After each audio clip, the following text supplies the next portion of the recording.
pourquoi tu ne maîtrises pas vraiment tes exercices. La vraie raison pour laquelle beaucoup de gens stagnent à l'heure actuelle, ce n'est pas une histoire de programme, c'est juste qu'ils ne maîtrisent pas leurs exercices, ne serait-ce qu'à 30%. Donc nous allons faire quelque chose de simple et dans cette vidéo, je vais t'expliquer comment savoir si tu fais bien tes exercices tout simplement. On va tout d'abord commencer par le piège du ça ressemble, donc c'est bon. Qu'est-ce que je veux dire par là? On regarde un mouvement effectué sur les réseaux et on pense le faire de la même façon. On pense, c'est-à-dire qu'on ne sait pas filmer, on se voit juste dans le miroir ou alors on a la sensation de faire correctement, mais justement on n'a pas de regard extérieur pour valider si c'est bon ou pas. Et malheureusement, trop souvent, c'est pas bon du tout. Et je parle en connaissance de cause parce que j'ai été victime de ce biais pendant bien trop longtemps. En fait, un mouvement qui ressemble est très différent de recruter la bonne zone et par extension d'être efficace. Afin d'être plus clair, je vais vous montrer quelques exemples. On va commencer ici par du rowing à la barre. Le rowing à la barre fait partie des mouvements très souvent mal faits. Pourquoi? Souvent une question d'ego, aussi une question donc de manque de regard extérieur. Et donc ce qui ne va pas souvent, c'est qu'on met une charge beaucoup trop lourde et on n'est pas assez penché. Ce qui fait qu'on va surtout travailler les trapèzes supérieurs. Ou alors ce qu'on va faire, encore une fois parce que c'est trop lourd, on va compenser avec les bras, on ne va pas engager les épaules et donc on ne va pas travailler avec le dos. Principe de base mécanique sur ce mouvement, c'est de bien se pencher et à partir de là, vous voyez, j'ai les épaules complètement détendues vers l'avant et je vais tirer mais en ramenant les épaules en arrière. L'amorce du mouvement, ce sont mes épaules qui vont vers l'arrière, mes omoplates qui se resserrent, mes coudes qui montent en contractant le dos. Et je relâche en contrôlant bien. C'est un étirement au niveau du dos et une contraction. Les bras accompagnent le mouvement.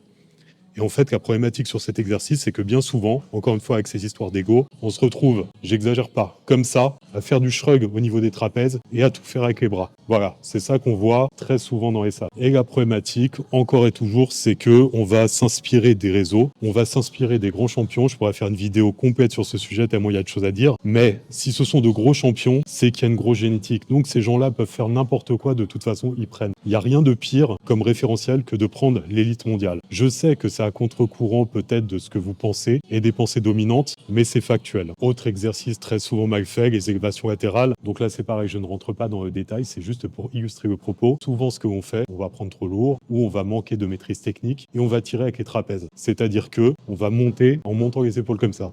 Et on va faire ça.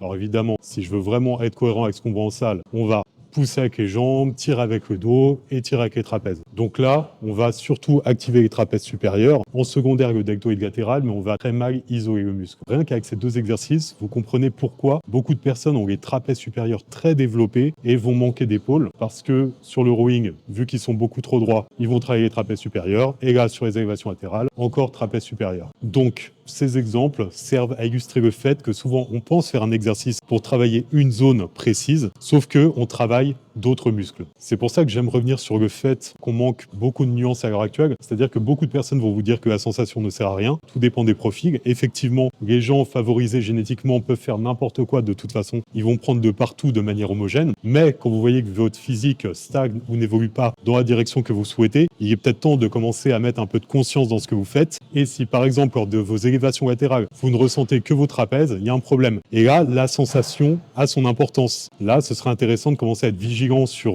vos ressentis et donc à faire en sorte de mieux ressentir votre deltoïde lors de vos élévations latérales et à adapter votre technique en conséquence. Il est temps de voir maintenant 3 critères qui prouvent que tu maîtrises un exercice. Premier critère, la stabilité de la trajectoire. C'est-à-dire que le mouvement suit la même trajectoire, quelle que soit la série, du début à la fin. Ce que je veux dire par là, si on prend l'exemple d'un squat, c'est que de la première à la dernière répétition, la trajectoire est la même, les angles sont les mêmes. Par exemple, si votre dos est incliné comme ça, on descend, on remonte, ça reste stable. Il ne faut pas, par exemple, que vous remontiez en tracteur, c'est-à-dire qu'au bout d'un moment, vous remontez les fessiers et après vous tirez avec le dos. Nous, on veut construire du muscle, on veut solliciter nos muscles, on veut les stimuler. À partir de là, c'est important d'avoir une constance, une régularité sur chacune de nos répétitions. Si d'une série à l'autre, les genoux ils partent à gauche, à droite, le bassin il n'est pas au même niveau, le dos il s'incline, il décline, les angles de vos coudes, il y a tout qui bouge, ça va pas du tout. Si vous faites par exemple de l'oiseau sur banc incliné pour recruter l'arrière d'épaule et que la trajectoire de vos coudes au début elle est comme ça, après comme ça, sur la fin comme ça et vous pliez, il n'y a rien qui va en fait. Le second critère, c'est le contrôle entre chaque répétition. C'est quelque chose que j'ai un peu illustré dans ce premier critère, mais là, on va aller un peu plus en détail. Exemple très parlant, le curl biceps à la barre. D'une manière générale, les premières répétitions, on va dire ça va. Et dès que ça devient difficile, on va pousser avec les jambes, on va se pencher en avant, on va tirer avec le dos, on va tirer avec les trapèzes. Encore une fois, on va en faire un mouvement polyarticulaire. Nous, on veut travailler les biceps. Quand on est dans une stratégie de progression sur le long terme, au bout d'un moment, évidemment qu'on va plafonner si on s'évertue à être dans une exécution irréprochable et parfaite de la première à la dernière répétition. Par exemple, si on veut passer de 10 répétitions à 11, peut-être que pour aller chercher la dernière, on va peut-être avancer un petit peu les coudes, mettre un petit peu d'élan au niveau des jambes. Un petit peu. C'est ça, en fait, qui est important d'avoir présent à l'esprit, c'est cette notion de nuance. Et trop souvent, ce que l'on voit, c'est ce un petit peu qui se transforme en beaucoup trop. Ça devient littéralement n'importe quoi. On voit sur du curl biceps à la barre, sur des élévations latérales, comme je l'ai montré tout à l'heure, ou pour prendre mon cas, fut un temps où je faisais du rowing à la barre très lourd. Tout du moins, je pensais faire du rowing bar très lourd. Je mettais 140 kg. Et là, ceux qui connaissent le milieu, déjà vont être sceptiques sur la qualité du mouvement. Et vous avez parfaitement raison, c'était n'importe quoi. Le jour où je me suis filmé, j'ai vu la réalité des choses. Je pensais bien le faire. J'étais très redressé. C'était du shrug. Il y avait très peu d'amplitude. C'était un attentat à la musculation. Vraiment, c'était lamentable. Le troisième critère, c'est l'importance du ressenti. Je l'ai évoqué tout à l'heure, mais je reviens un peu plus précisément dessus parce que dans le cas d'une zone récalcitrante que vous n'arrivez pas à développer, c'est un facteur clé. Si lors de vos exercices de pec, vous ne sentez que vos épaules, c'est qu'il y a un problème. Vous ne sentez que vos triceps, il y a un problème également. Évidemment que quand on veut performer, qu'on va mettre lourd, on va un peu plus les sentir, mais on travaille les pectoraux. Donc si vous ne les sentez pas du tout et vous sentez tout le reste, il y a un problème. Et c'est là donc que le ressenti est très important et même primordial selon moi.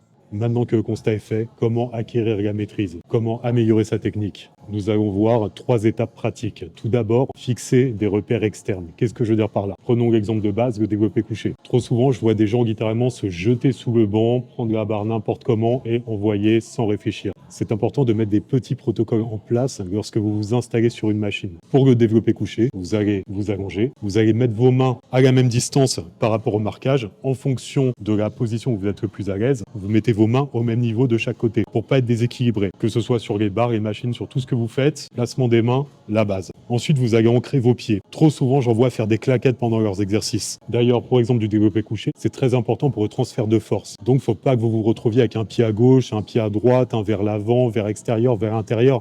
Non, parallèle, légèrement ouvert, assez proche des hanches. Pareil, il faut que vous trouviez votre position où vous êtes le plus à l'aise, mais une fois que les pieds sont ancrés, ça ne bouge plus. Ensuite, vous ancrez vos épaules, vos omoplates, vous bombez le torse. Une fois que tout ça est calé, les fessiers collés au banc, la cambrure naturelle du dos, c'est normal d'avoir le bas du dos qui touche pas le banc. Les épaules et le dos bien ancrés dans le banc, là on va sortir à barre juste en tendant les bras. On ne la sort pas en sortant les épaules. Il y en a, ils cassent littéralement tout leur placement en faisant ça. Il faut que tous ces points d'ancrage restent du début à la fin de l'exercice. Et ça, encore une fois, c'est une méthodologie que vous pouvez appliquer sur tous les exercices. Prendre toujours un peu de temps à vous installer sur des points de repère fixes pour performer le mieux possible derrière. Ensuite, il faudrait standardiser votre exécution. Ce que je veux dire par là, quand on débute, c'est important d'avoir une logique dans ce que l'on fait et des points de repère fixes. Donc, contrôlez votre exécution. Vous êtes en phase d'apprentissage. On parle de se reprogrammer, de réapprendre à faire des mouvements qui n'étaient pas bien faits. Mettre de l'explosivité sur un mouvement fait n'importe comment n'apporte strictement rien. Là, on veut linéariser notre exécution. On contrôle la phase où on relâche la charge et on va pousser un peu plus vite sur la phase où on contracte. Mais ce qui est important d'avoir présent à l'esprit, c'est d'avoir le même tempo du début à la fin.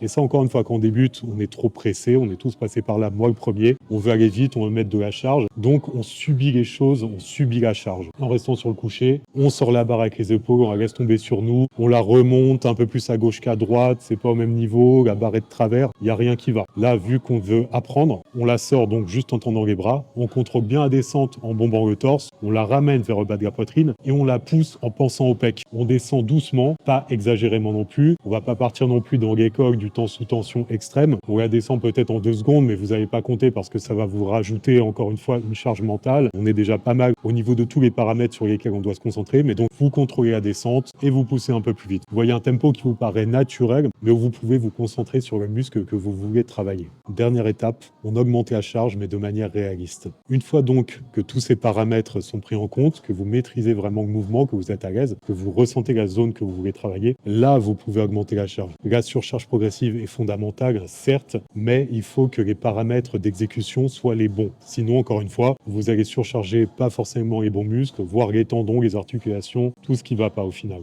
Quand le mouvement est bien maîtrisé, bien fait, là, vous pouvez augmenter la charge progressivement. On est dans une phase d'apprentissage, donc il faut vraiment y aller doucement pour ne pas casser justement cette nouvelle progression que vous venez de faire. Une fois que ça fait une séance ou deux, que vous êtes vraiment à l'aise avec votre charge, que techniquement c'est irréprochable, là, vous pouvez augmenter sur la séance suivante. En fait, c'est très simple. Tu ne progresseras pas et tu ne deviendras pas plus fort avec un exercice que tu ne maîtrises pas. Maintenant, nous allons voir les erreurs typiques qui sabotent ta maîtrise. Déjà, il y a une forme de pression sociale dans les salles. On voit les autres pousser lourd, on a envie de faire pareil. Il y a notre entourage aussi où ça peut partir d'une bonne intention, c'est-à-dire l'émulation. On essaie d'aller plus fort, plus lourd, sauf que c'est peut-être pas adapté par rapport à notre progression. On ne progresse pas tous à la même vitesse et donc on va prendre une charge trop lourde pour notre maîtrise technique actuelle, ce qui ne sera pas productif et pas constructif. On pense progresser et gagner du temps, alors qu'au contraire, on se tire une balle dans le pied et on va plus stagner qu'autre chose parce que, encore une fois, la charge est beaucoup trop lourde par rapport à notre maîtrise technique. Une autre erreur typique, bon là c'est un peu mon cheval de bataille, mais c'est faire le mouvement comme on l'a vu sur TikTok. Bon allez, pour une fois, je vais sortir de mon rôle de vieux grincheux toujours à critiquer les réseaux, parce que ça on pouvait voir également il y a 20 ans, même plus de 20 ans dans les salles, c'est-à-dire on voit le plus balèze de la salle, on voit d'autres personnes faire le mouvement d'une certaine façon, on le fait comme eux. Sauf qu'on oublie toujours le principe de personnalisation et d'adaptation en fonction de son profil. Ce que je veux dire par là, c'est qu'il y a des grandes lignes pour l'exécution, certes, mais ensuite quand vous regardez quelqu'un d'avancé, souvent il a adapté le mouvement à son profil pour continuer à progresser. Et donc le faire exactement comme lui, c'est peut-être pas la façon qui nous correspond, qui nous convient pour que l'on puisse évoluer. Donc ça, c'est un très mauvais biais d'être trop influençable et de vouloir faire trop comme les autres.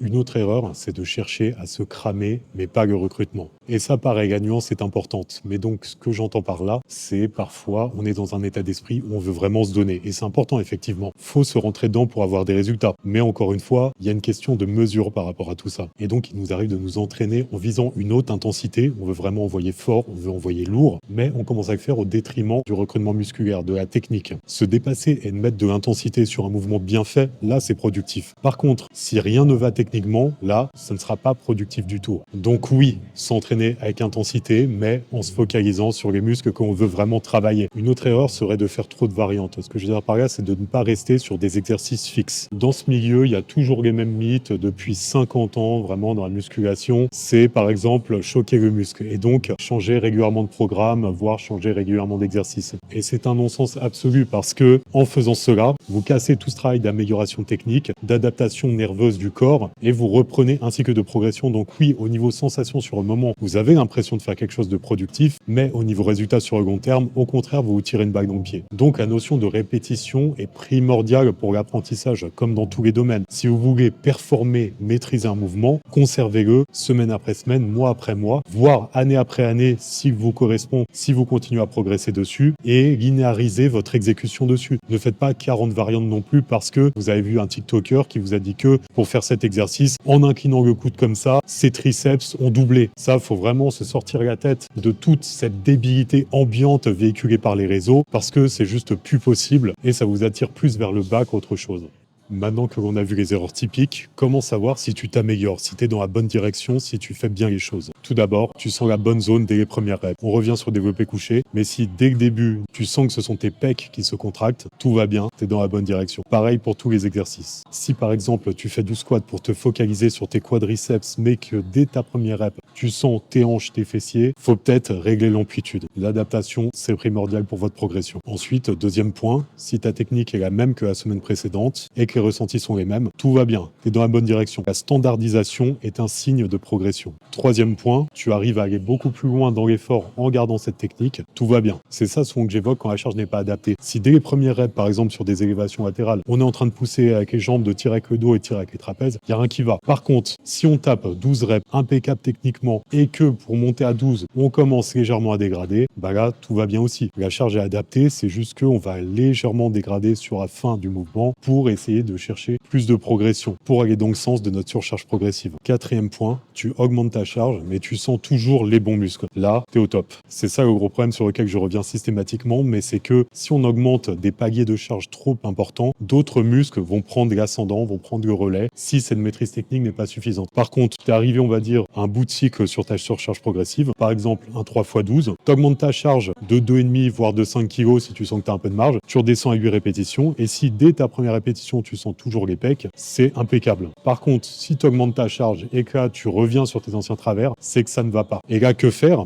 Soit revenir au palier précédent et continuer dans l'augmentation de répétitions, ou voire rester sur le même nombre de répétitions, mais toujours se focaliser sur ce recrutement musculaire, sur la zone que l'on veut travailler. Si tu as 2 de ces points qui évoluent chaque semaine, tu es dans la bonne direction, et si tu as les 4 à chaque fois, tu es au top du top et tu n'as plus la moindre excuse pour ne plus évoluer.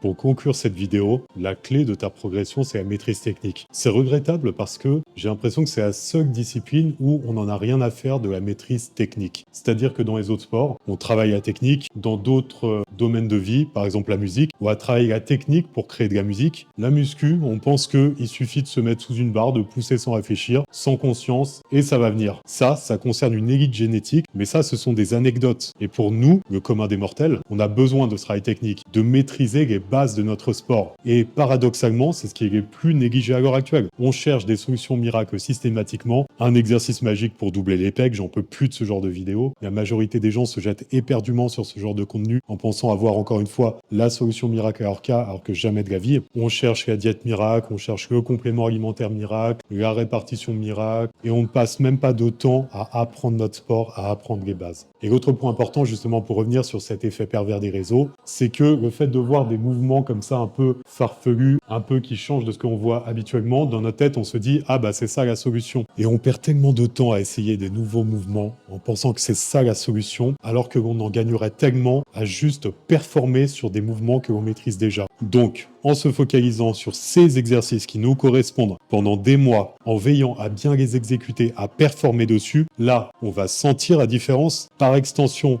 on va voir la différence et surtout, on va comprendre pourquoi on stagnait depuis des mois. Améliore-toi dans ce que tu fais, maîtrise ce que tu fais et là, tu pourras enfin avancer.